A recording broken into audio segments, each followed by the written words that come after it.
como é que era o Gilvan antes de se converter. O Gilvan antes de se converter era um cara completamente sem o temor. Tinha uma vida bem promíscua no mundo realmente. Sinop era uma cidade pequena quando eu cheguei em Sinop, 50, 60 mil habitantes.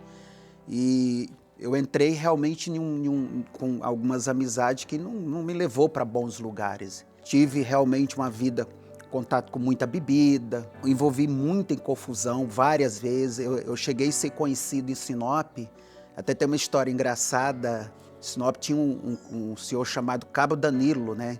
E o Cabo Danilo tinha até colocado um apelido em mim no meio da polícia militar, Paraíba Batedor. Então eu fiquei conhecido tanto no meio das pessoas que eu trabalhava, como das pessoas do meio das polícias militares, toda a polícia militar, porque ele era uma pessoa que fazia sempre esse vínculo, Paraíba Batedor. Então quando se falava em Paraíba Batedor, eu já sabia que era eu.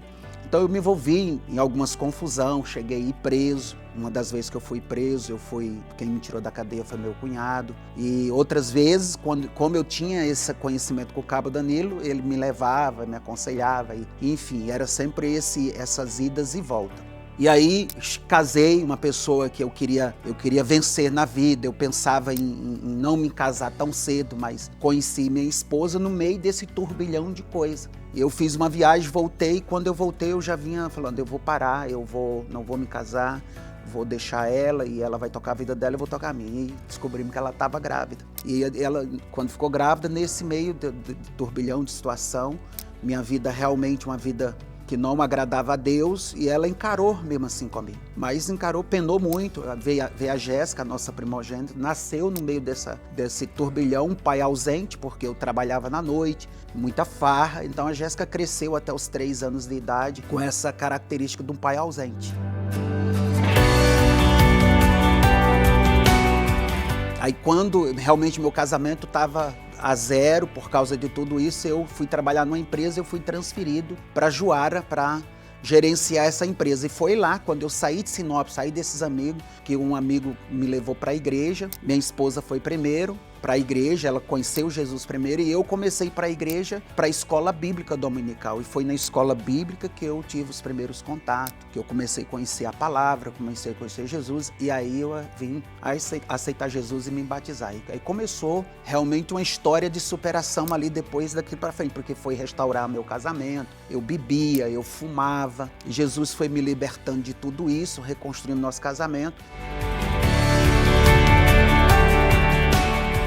Pouco tempo depois que terminou o meu curso de teologia com a minha esposa, nós já fomos consagrados a pastor. 7 meses depois, a gente já foi enviado para Colniza. Então foi uma história muito rápida. Ou seja, 7 meses eu já estava sendo enviado.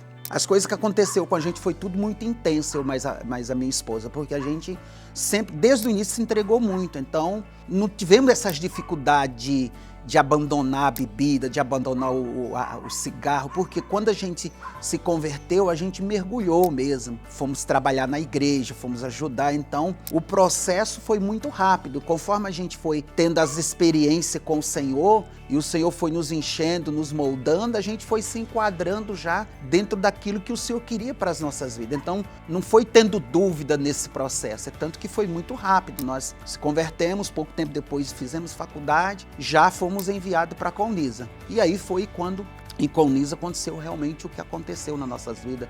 Deus nos soprou dentro da cidade. A igreja lá era conhecida realmente como uma igreja que tinha caído na graça de Deus. Ficamos lá 14 anos e 5, 6 meses, e aí surgiu uma oportunidade da gente vir para Sinop.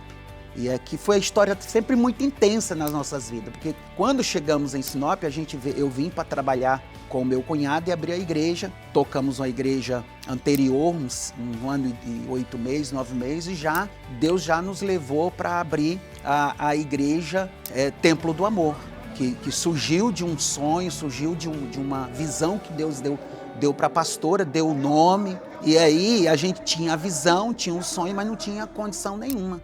Aí apareceu o Reginaldo Martins na nossa vida, que investiu na gente, acreditou na gente, sou muito grato a ele. E nós compramos o prédio lá onde que é a Igreja Templo do Amor, e onde surgiu toda a história da Igreja Templo do Amor foi isso.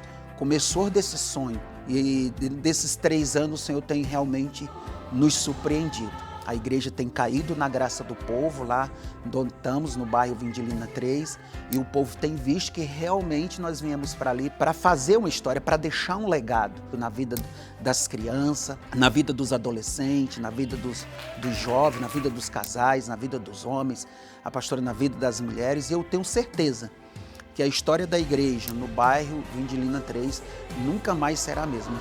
E eu tenho certeza que a igreja aqui vai ser realmente conhecida como uma igreja, tem sido conhecida como uma igreja que ama e cuida.